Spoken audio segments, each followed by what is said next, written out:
Hi, everybody. Today's Friday, August 8th, 2025, and our friend Ambassador Chas Freeman is back with us. Welcome back, Ambassador. Glad to be back with you, Nima. I want to start, Ambassador, with Donald Trump. Many people don't know what's going on in Washington in the case of Donald Trump and the way that he's trying to deal with the case of Ukraine, with the situation in the Middle East. Even Marjorie Taylor Greene, one of the supporters of Donald Trump, she she helped him and tremendously, I would argue. But here is what she said on the interview in the interview that she had with Steve Bannon and the other Trump supporter, by the way. Here is Yes. what she said. 6 months in, Steve, and here we are turning back on the campaign promises, and we bombed Iran on behalf of Israel. Yes, it was on behalf of Israel. We're entering a nuclear war, the World War III, because the entire world is going to erupt.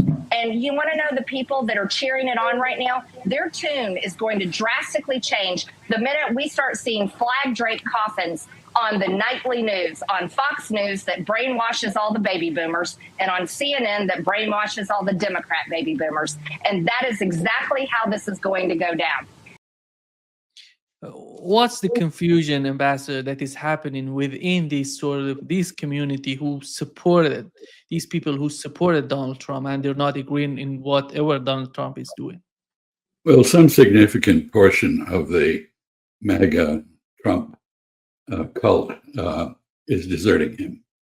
This was entirely predictable for two reasons. First, much of what he promised was nonsense. It could not be accomplished, and therefore people were bound to be disappointed.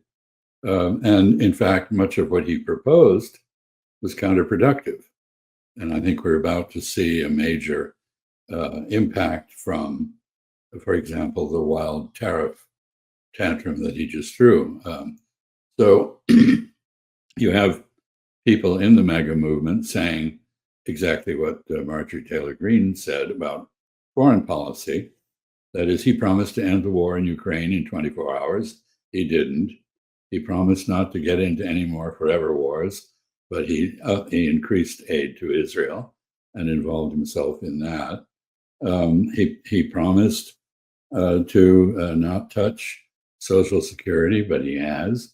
He promised to do something to manage the economy carefully, but he has passed the so-called One Big Beautiful Bill, which increases the national debt by $3.5 trillion and is very inflationary. His tariff policies aren't working. And in fact, some of them are having very perverse results indeed. For example, he's basically now subsidizing the Chinese steel industry. So, of course, his followers are deserting him, upset. Others are with him. I think particularly those in the plutocracy who supported him. They're very happy they got a tax cut. They don't care about what's happening to people down the food chain at the bottom of the ladder. They're happy. The stock market has done very well. That is not the same as the economy. So I think we have a lot of domestic and international problems that Mr. Trump has aggravated or created, and people are unhappy. He sent Steve Witkoff to talk with Vladimir Putin, and he said the outcome was positive and he's going to meet with Vladimir Putin. Do you see that meeting coming? And if so, what would you assume to be the outcome of that meeting? Very difficult questions indeed.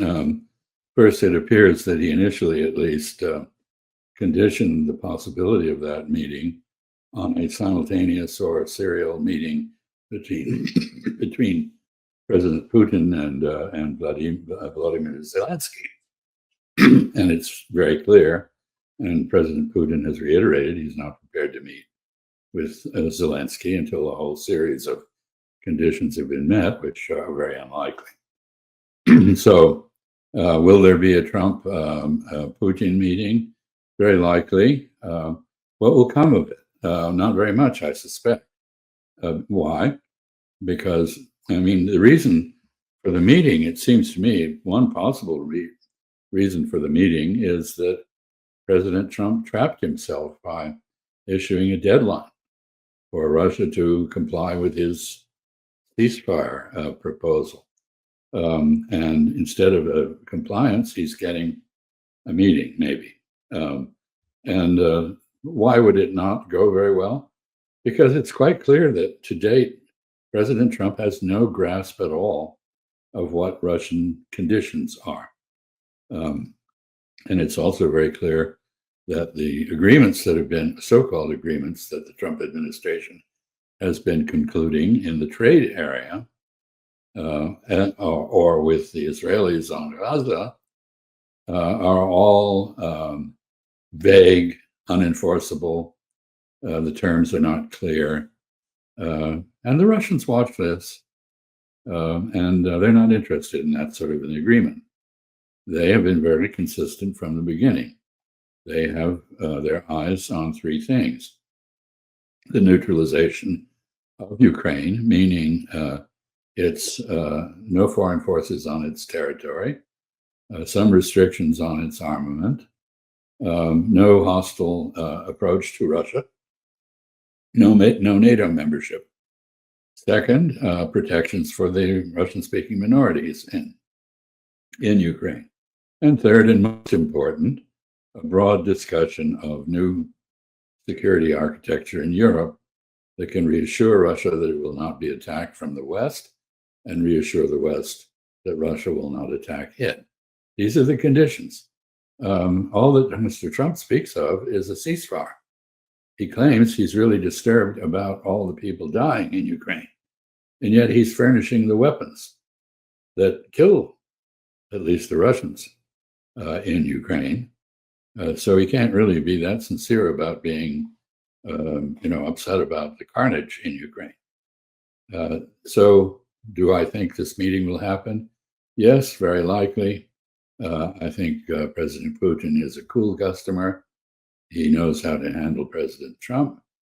And President Trump, for reasons of prestige and as part of his drive to qualify himself for a Nobel Peace Prize, will go to a meeting with President Putin. We've had a whole series of claims by President Trump that he made peace between India and Pakistan, between Armenia and Azerbaijan, between this and that, and so forth and so on. These are all exaggerations. This is propaganda with no real substance. The big prize is peace in Eastern Europe, and that's not in sight, in my view. We know that you have a lot of experience in this sort of meeting between the heads of states when it comes to the presidents, all of that. To my understanding, there has to be some work before going. There has to be some sort of communication between the technical teams before the meeting between two presidents happening. Sure. Was that happened in your opinion before? No, I don't think it has happened. I think there's a very strong set of historical examples which suggest that without that careful work by so-called Sherpas, helping the climbers to climb the mountain, Mount Everest, and reach an agreement, there is no agreement, or if there is an apparent agreement, it falls apart very quickly. Usually a summit is an occasion to ratify what has previously been agreed and maybe reach final agreement on a few points that are still in dispute. For example, the opening to China, which I participated in with President Nixon, would not have been possible without several trips and discussions between Henry Kissinger, General Alexander Haig, and Chinese counterparts. There were almost everything had been pre-agreed. I actually wrote part of the Shanghai communique well in advance of the trip. And the one issue that had to be finally finessed was the Taiwan issue. And President Nixon's discussions with Chairman Mao Zedong and with Premier Zhou Enlai were able to bridge that gap. This is normal. Of course, you can get a summit meeting where something happens that changes everything. Let us say a good example would be Ronald Reagan going to meet Gorbachev in Reykjavik, Iceland. I think his staff had tried to prepare the meeting in one way, but when he met Mr. Gorbachev, they had a meeting of the minds, and we got an opening to Russia, to the Soviet Union, that nobody expected. That ultimately proved fatal to the Soviet Union, of course, because it could not survive the level of openness and connection abroad that that meeting in Reykjavik began. But in any event, you're absolutely right. This summit meeting must be very carefully prepared. And I go back to the fact, I think Mr. Witkoff is a very smart man. He's a good real estate negotiator. He has the president's confidence, but he goes into Moscow with no note takers, no assistants. And what comes out is uncertain. The same thing happened with Israel. The same thing happened with Iran. So the preparatory work, which is essential, does not appear to have been done. It was so amazing to me that he doesn't take any sort of notes. And you see you see on the part of Russians or Iranian, whenever they talk, they negotiate. There are people who are gathering the points and taking notes from the talks, but nothing of that sort is happening. It's somehow amazing to me what's going on. Well, there is a global professional culture of diplomacy. Diplomacy in its modern state has its origins really with Belisarius, who was a great figure in the Byzantine Empire under Justinian. He invented the modern Foreign Office, the modern intelligence agency. He was a master practitioner of divide and rule. He probably gave that Byzantine Empire, the Eastern Roman Empire, an additional 400 years of existence that it otherwise would not have had. Of course, Justinian didn't like being upstaged by this Bulgarian peasant who had risen in the ranks in what was then called Constantinople, now Istanbul. And so Belisarius was, of course, punished for having been so successful. He was a brilliant general. Also, he conquered much of Italy and restored the Roman Empire's rule briefly in Italy, as well as in North Africa. Anyway, great figures can sometimes accomplish great things.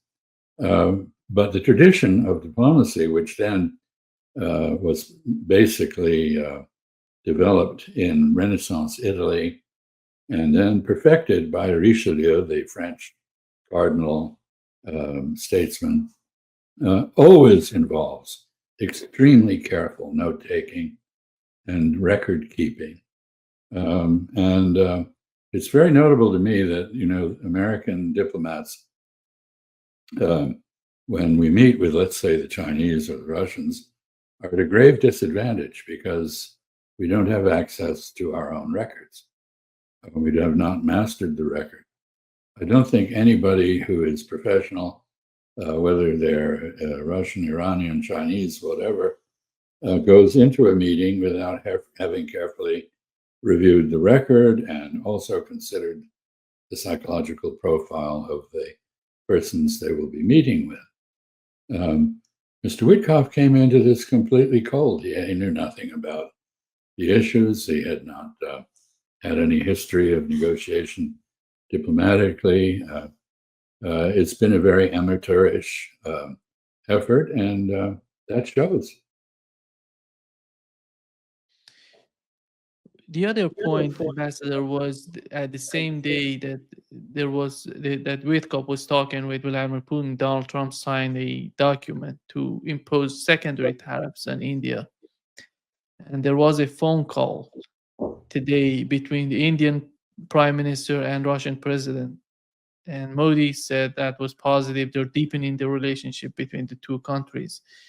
And we had the Indian official security, the head of security, national security of India went to Russia to talk with Vladimir Putin. What's going on in that direction, and how Donald Trump is somehow forcing India to join the club, the Russian Well, and China? there are arguably two major swing states in the world. One is your own, Brazil. The other is India. I mean, Brazil is part of the West, of course, culturally, but it also is very independent-minded and takes its sovereignty very seriously. And it is not aligned necessarily with anyone. India is the same. India has been historically very careful not to align itself with any external power since its independence in 1947. And this has been endlessly annoying to the United States. The Soviet Union accommodated India's non-alignment, and the Russian Federation, the successor state to the Soviet Union, has continued to have a close economic and military relationship with India, recognizing that India is not going to come to Russia's aid. It is not an ally. It is a partner, but a limited partner. Anyway, everybody has been courting India because it's a very major country, huge population, largest in the world now.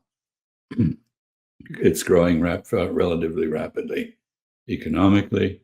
It is a very protectionist state.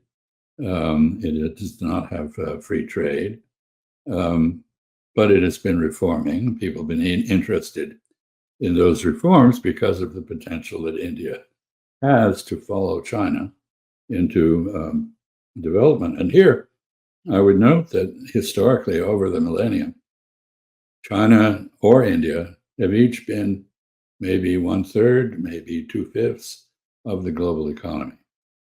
These are huge civilizational states. What the United States has just done is alienate India. The game of courting India, drawing India into an American orbit against China is over. So in addition to the National Security Advisor going to Moscow in the deepening of the relationship that Mr. Modi and President Putin, Prime Minister Modi and President Putin agreed to in their phone call, President Putin has agreed to visit India this year.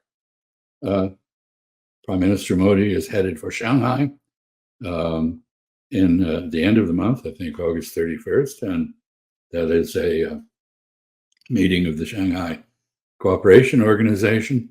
He's been invited to the annual National Day Parade, the parade in Beijing, which will celebrate the end of World War II. And I don't know whether he'll go or not, but in other words, we Americans have put India in a position where it has no choice but to double down on its relationship with Russia and embrace China to an extent that it had not earlier done. So this is a masterpiece of geopolitical self-injury. It is a geopolitical disaster for the United States, regardless of what happens on the tariff front. You mentioned somehow, you briefly mentioned the terms, the Russian terms in any sort of Ukrainian settlement. And here is what we've heard from Sersky, the head of armed forces of Ukraine. He said that we must end on terms that benefit us. And Ukraine doesn't want to, because if he argues that, then they're not going to achieve anything with Russia, because the situation is not beneficial for Ukraine, overall situation. And The benefits to Ukraine now consist of limiting further losses. That is, they are not positive gains.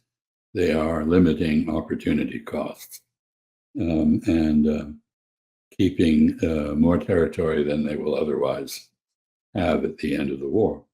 If the war is allowed to proceed, the battlefield will ensure that Russian advances continue, Ukrainian casualties continue to mount, and of course, there are absolutely preposterous figures out there about casualty figures. I mean, about the number of deaths and wounded on both sides. Ukraine conceals its losses. It's illegal to report on Ukrainian casualties, and Western press just accepts Ukrainian overestimates of Russian casualties as factual. They're not. They're propaganda.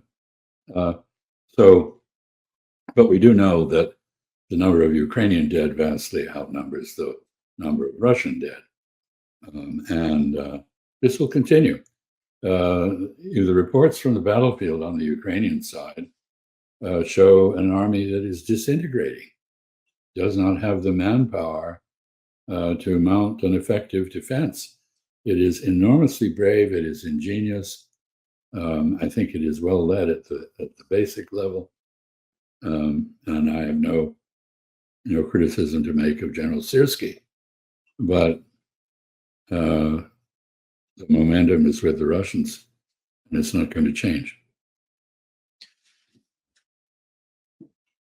we all know, you mentioned that you're living in the Western hemisphere, in the Western world.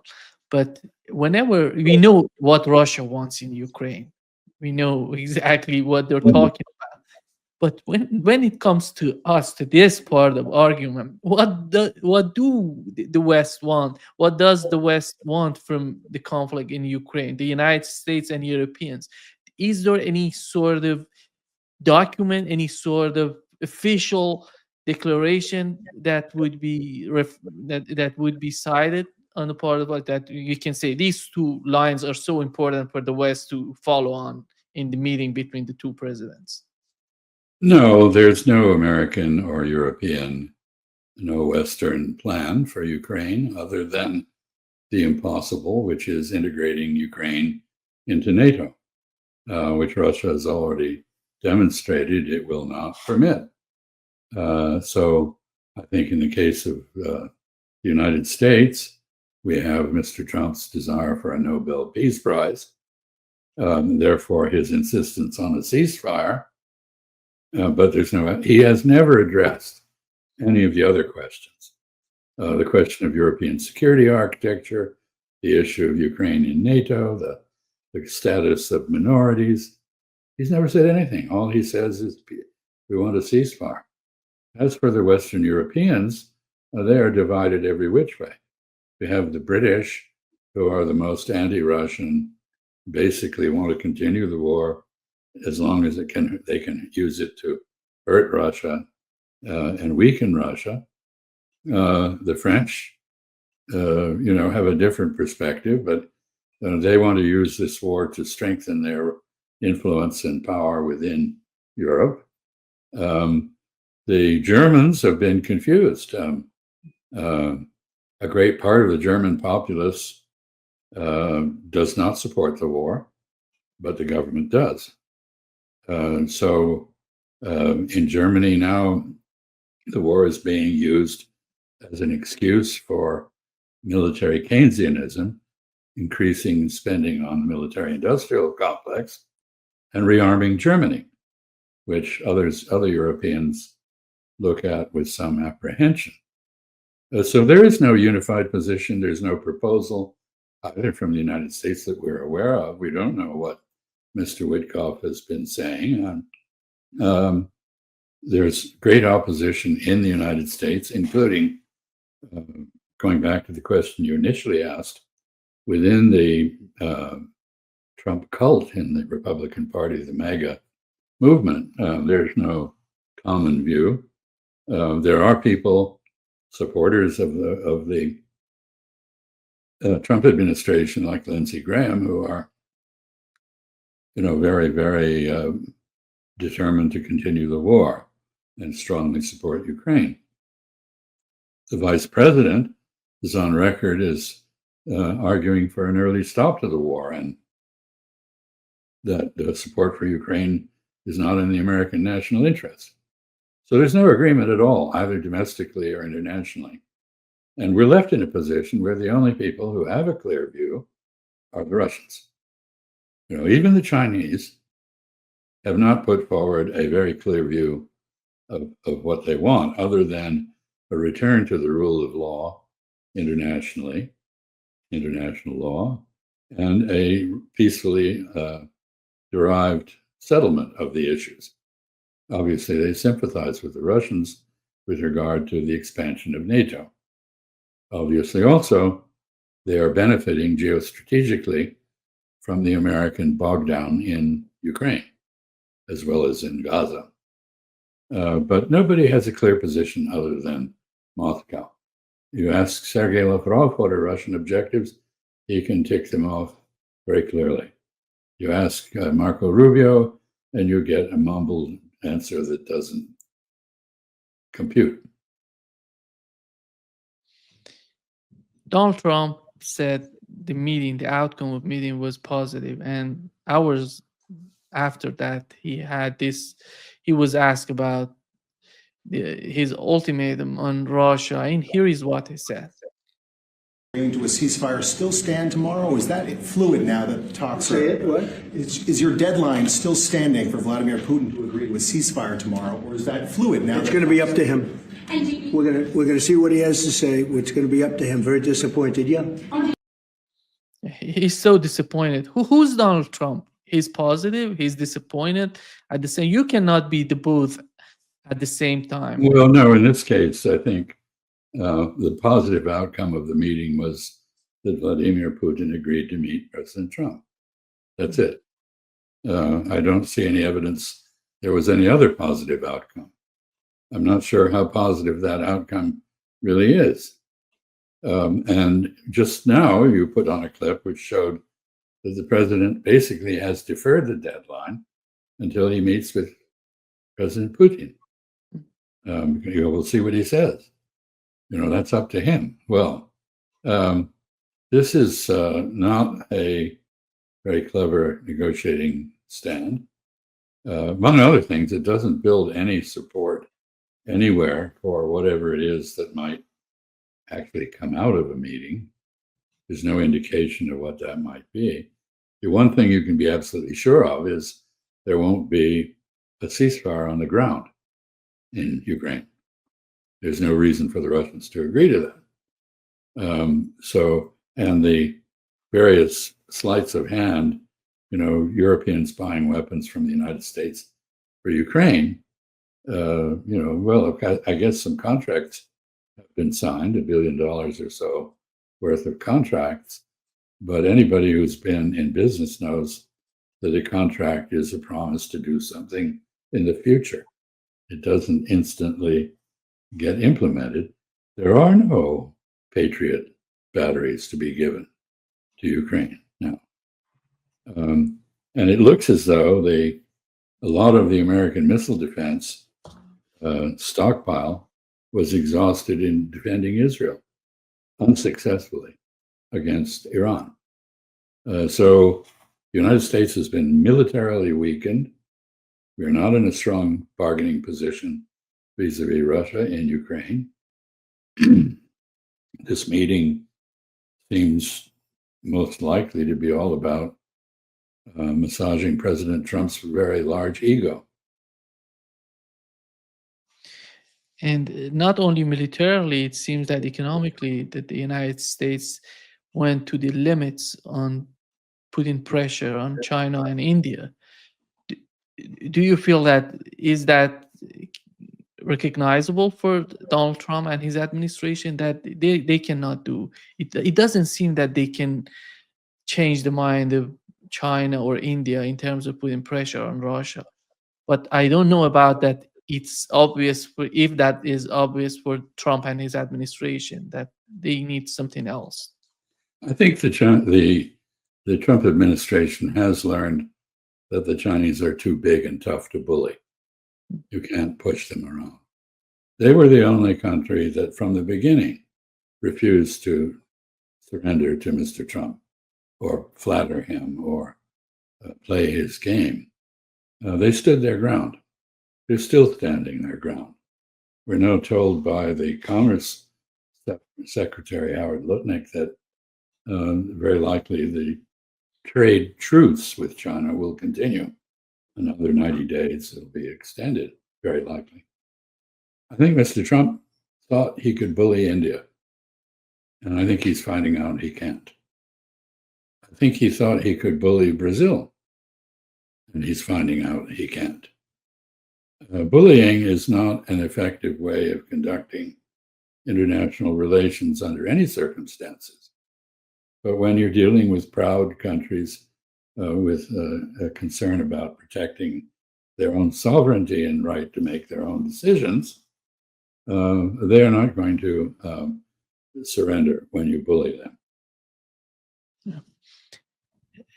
I want to shift the gear, Ambassador, to the case of Gaza and Palestine. And we know that Europeans are somehow talking about recognizing the state of Palestine. And here is what J.D. Vance, the Vice President of the United States, said about that. Decision. We have no plans to recognize a Palestinian state. I don't know what it would mean to really recognize a Palestinian state, given the lack of a functional government there. You know, what the president has made very clear is our two goals are very simple right now vis-a-vis the situation in Israel and Gaza. Number one, we want to make it so that Hamas cannot attack innocent Israeli civilians ever again, and we think that has to come through the eradication of Hamas. Second, the president has been very moved by these terrible images of the humanitarian crisis in Gaza, so we want to make sure that we solve that problem. Yeah, he believes that the recognition of Gaza doesn't work, doesn't mean anything. Well, the recognition of Palestine, let's face it, does not create a de facto Palestinian state with its own army, its own government, its control of territory, its own sovereignty. Israel has been very clear from the outset, meaning 1948, that it will not accept coexistence with the Palestinians. So that has not changed. But what this drive to recognize a Palestinian state is punishment of Israel by the West. The West is saying, your behavior is unacceptable, and therefore we're going to do something that you don't want us to do to punish you. It doesn't really help the Palestinians. That's the first point. Now, in the UN General Assembly in the fall, in September, we will see, I suspect, that the declaration that Saudi Arabia and France have drafted will get almost universal acceptance among UN members. And in fact, there's even a question being asked whether the United Nations General Assembly, which authorized the formation of the Zionist state in 1948 in Resolution 181, whether that resolution should not be repealed because of the Israeli violations of international law and the UN Charter and norms. I don't think that will happen, but things have gotten to that point. And the level of international outrage now, even Germany, which has been completely subservient to Israel as part of its atonement for its conduct of the Holocaust in the 1930s and 40s against Europe's Jews, even the Germans have now suspended partially their arms sales to Israel, saying they will not sell arms that can be used in Gaza. So when that happens, you can tell that there's been a real sea change internationally. Second point is our Vice President, J.D. Vance, tries to echo the Israeli line that this is about Hamas. Well, it is not about Hamas. It's about self-determination for Palestinians, and it's about Palestinian nationalism. And if you ask Mr. Vance, which someone should, had you been in the Gaza concentration camp on October 6, 2023, what would you have done? Would you have just stayed there and allowed the Israelis to do what they call mowing the lawn, killing people to keep everybody under control? Or would you try a jailbreak, which is what the October 7th Hamas eruption, Islamic Jihad along with him and some others, really was? So the effort to portray this issue as beginning on October 7th is complete nonsense, and it no longer has any credibility internationally. It is believed in much of the United States still, but even in Germany, it's no longer believed by a great number of the people. People understand that this is a war of Zionism and now the state of Israel that's been going on, trying to extinguish the Palestinian presence in Palestine and extend the borders of a Zionist state into parts of other neighbors, Lebanon, Syria being the current examples, Egypt in an earlier era. This has been going on for a century. It did not start on October 7th. And while October 7th was really ugly, and there really can be no moral excuse for some of what the Palestinians did, we also have to remember that about half of the Israelis who died under Israeli fire, under the Hannibal Directive. And that is, the Israelis, rather than allowing them to be taken captive as hostages, killed them. And we now have the Israeli Security Cabinet basically deciding that the remaining 20 hostages who are alive can be killed, that it's better to have them die of starvation or bombs than to have to continue to deal with the hostage issue. So this is, I know on top of all this, I would say the Israeli propaganda effort, which was called Hasbara, they've now banned the word. They've got another word. I don't speak Hebrew, but apparently it's consciousness or something like that. But they're not changing the policy. They're changing the propaganda somewhat. And you have Mr. Netanyahu saying, "Oh, look at all the destroyed buildings in Gaza. These were all booby-trapped by Hamas." I mean, how can anybody regard that as anything but a despicable, blatant lie? Yeah. Since you mentioned October 7th, there was a interview that Steve Bannon did with General Flynn, who has been and is a supporter of Israel. But here is what he said about the October 7th.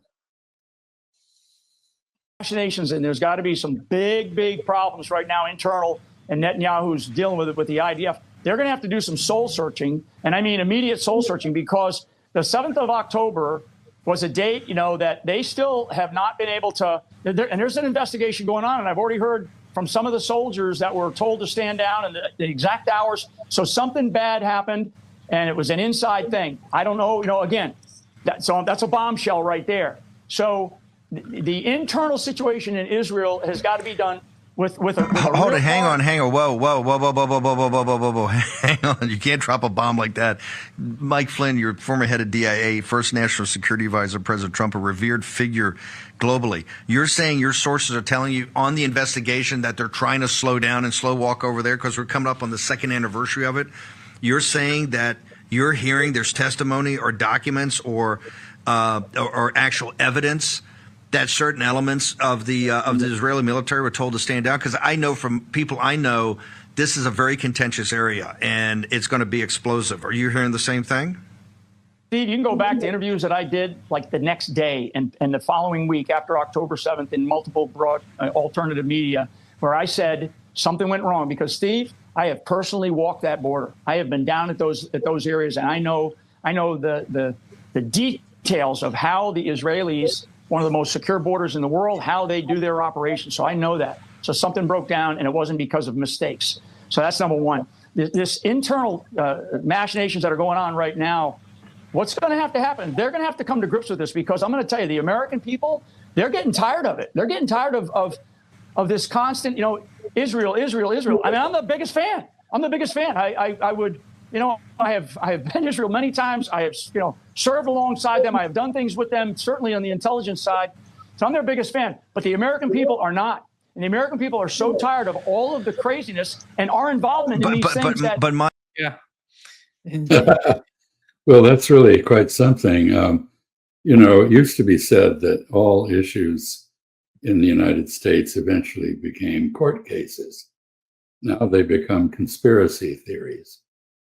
There is an explanation for why the Israeli military were not present and on the alert along the fence with the Gaza concentration camp. And that is that Netanyahu and company had deployed them to the West Bank to conduct the removal of Palestinians and intimidation of them there. They were looking at the time to increasing the ethnic cleansing effort in the West Bank. And they were caught with their pants down. And I say that despite the fact that a lot of the people who were watching Gaza, actually the lower level people, understood something was going on and tried to get the attention of their superiors, but their superiors had their eyes on the West Bank. And they also assumed that the Netanyahu partnership with Qatar, by which Qatar paid Hamas and served Israeli interests by dividing the Palestinians, was intact and that Hamas was under control. So there are two elements here. One is there was a decision to remove the military from the border with Gaza. That is a fact. You don't need a conspiracy theory to explain that, because they were deployed for an obvious purpose, which was the removal of Palestinians from the West Bank. And second, the usual cause of an intelligence failure is that intelligent people at the top don't believe what the intelligence they're getting. There was lots of intelligence suggesting a Hamas breakout. The Israelis had observed the exercises practicing for it, but the political echelon in Israel, basically was convinced that they had Hamas under control, and they discarded the intelligence as incredible. But this is quite remarkable because one thing General Flynn is absolutely correct about is a great number of people, including in the MAGA movement, are disgusted with what has happened since October 7th. He's focused on October 7th. Everybody else is focused on what Hamas wanted them to focus on, which is Palestinian self-determination, Israeli cruelty, Israeli violations of international law and norms, and the need to punish Israel for those things. So this has been very counterproductive from the Israeli point of view and quite productive, even if very tragic for Hamas. Netanyahu says he wants to reoccupy Gaza, all of Gaza. And do you feel that with this current situation that they're dealing with, the Israeli army and the society is somehow exploding from within? And there's a lot of differences. There are a lot of cases against Netanyahu as well. but it seems that he somehow manages the whole situation in terms of staying in power and just changing the somehow distracting people from what's going on with his cases and just going. I would assume that he wants to continue because of his position. There is no, because whenever you talk with military experts, they don't see any sort of viable choice for Israel to go all in. No, I think most Israelis correctly perceive that their prime minister wants the war to continue because that is the only way he can stay in office and out of jail. And it has nothing to do with Israeli national security. There is another element, however. He wants to be Moses. You know, the Jews got into Palestine with Moses, right? There were other people there before them. He wants to be the Moses of the modern age, the man who completes the Zionist dream in Israel by expelling the Palestinians or getting rid of them if he can't expel them. So he does have a vision. I think it's a particularly evil and unacceptable vision. And here again, I would say the decision to occupy Gaza City and annex all of Gaza is exactly what drove the Germans to break with their slavish devotion to Israel. And they had to, because German opinion reflects a recognition of what is happening, and it's just not acceptable. And so what Israel is doing is destroying its remaining international support.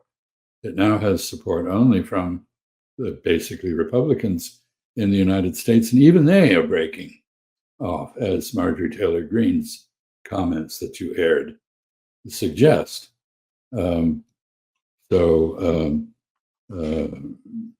This is a huge price for Israelis to pay for the ego and ambitions of their prime minister.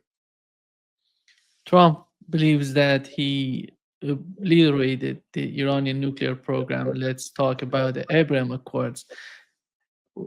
What is, with the case of Abraham Accords, do you feel that would come to the situation because Arab states somehow, I don't know, can we understand their behavior? They're not talking about anything, and whatever is going on in Gaza, we haven't heard from them.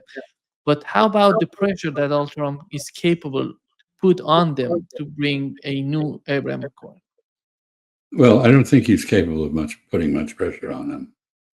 I note, first of all, that all of them have trade deficits with the United States, and they've not been subject to tariffs. You know, that element of Trumpian bullying has not been applied. He seems to have a reverence for the very wealthy, which he extends to the Gulf Arabs. Now, let me say something which is important. You know, just as Iran, soon after the Islamic Revolution, the Islamic Republic of Iran nevertheless cooperated clandestinely with Israel. Israel traded with it. Israel provided weapons to it. The Iran-Contra affair arose because of that, as part of that. Just so now the Arabs say one thing and do another. Under the table, they cooperate with Israel whenever it is to their advantage. So they buy surveillance equipment, police state equipment from Israel, weapons. They invest in Israeli military companies through front funds. You know, they're out to make money. They're out to buttress their own security. They also know that doing things with Israel is an insurance policy in terms of their relations with the United States, which remains totally subservient to Israel in terms of regional policy. Trump has no policy on Gaza. He basically said, when asked, well, what about the annexation, Israel will do what it has to do. He basically said, I have given Israel a blank check. They can do what they want. And the Congress follows that script. The American public does not agree with that. And, we are coming to a point, and again, Marjorie Taylor Greene is the canary in the coal mine in this regard. We're coming to a point, General Flynn, we're coming to a point where Israeli behavior is so unacceptable that the American political establishment, which basically Israel has bribed through wealthy plutocratic donors and support from evangelical Christians that it manipulates, they're going to break with Israel. They're going to break with Israel for a very good reason. Israel is discrediting every Jew in the world by claiming that it is the Jewish state, that it speaks for Jews. It does not. Israelis may be Jewish by heritage. They do not profess any of the values of Judaism as it is practiced outside Israel. There is tribal loyalty, of course, in some cases, but the vast majority of young Jews in the United States and in the West do not want to be associated with Israel, despite all the efforts Israel makes to associate them. Programs like the Birthright Program, which takes young foreign Jews to Israel and teaches them how to shoot Palestinians and so forth. Very exciting stuff if you're a teenager. But Israel is in trouble both domestically and internationally. And, I don't think I need to go over the divisions internally. The army and the intelligence services are against Netanyahu. They don't like the idea of occupying Gaza. They would much prefer to return to the concentration camp situation that existed before October 7th. They don't believe they can conduct an occupation of Gaza without taking a lot of casualties. They agree with the late Prime Minister Ariel Sharon that it's not worth it to occupy Gaza. So you have the religious right, the fascist element in the cabinet that Netanyahu is obliged to appease. They don't agree with his policies. They think that the nuclear weapon should be dropped on Gaza, in effect. They want to exterminate the Palestinians. They have no sympathy for them as human beings at all. The settlers are on a rampage with support of the armed forces. The settlers are besieging the Al-Aqsa Mosque, which inflames opinion throughout the entire Muslim world, 2 billion people. The hostage families have now got to reckon with the fact that essentially Netanyahu and company have made a decision to kill the surviving Israeli hostages, either by starvation or by the use of force. The ultra-Orthodox in Israel don't want to be conscripted, and yet the army is quite correct. They need the manpower. The business world is in turmoil. Probably 80,000 Israeli small business bankruptcies. Startups, which used to start in Israel, now are starting abroad. Nobody's happy. And even those Israelis who now have been exposed to the realities of what is actually happening in Gaza, so that it's no longer an abstraction, they can see the bones of the babies, the dead babies, the children, the emaciated adults, their own hostages, eating exactly what other Gazans are. Other people in Gaza are eating and therefore starving to death. They are demonstrating now. That is the 15%, 10 or 15% of Israelis who don't favor genocide of the Palestinians. So this is a mess on both internationally and domestically. And it's all driven by the ego and ambitions of one man, Prime Minister Netanyahu. since we all talk about the foreign policy of the United States, just to wrap up this session, how do you feel about the way that Donald Trump wants to get some sort of benefit from his policies in terms of gaining some sort of support for his party in the United States? How is that going to work out? Is he going to have a great? It seems to me that the whole meeting is based on some sort of rhetoric, some sort of gain, at least to see. I'm talking with Putin, I'm talking with Xi, with all of these leaders to gain something domestically. Is that the case? Is he going to gain that? I think it's all about gaining prestige for himself. It's all about feeding his ego. There's no benefit to the United States that I can see from any of the agreements, so-called agreements. They're not agreements, they're capitulations that he's contrived. He has certainly turned the entire world against the United States. He's imposed huge import taxes on the American citizens and consumers. Foreigners don't pay tariffs, Americans do. And we're already seeing price rises. One irrelevant one is coffee, which is a lot of which comes from your country. And that is now subject to a horrendously high tariff. And every morning, most Americans drink coffee, and they're going to feel it. So I go back to what I said at the outset of the Trump administration. His ideas are crackpot. They are, in fact, they are insane. They can't work.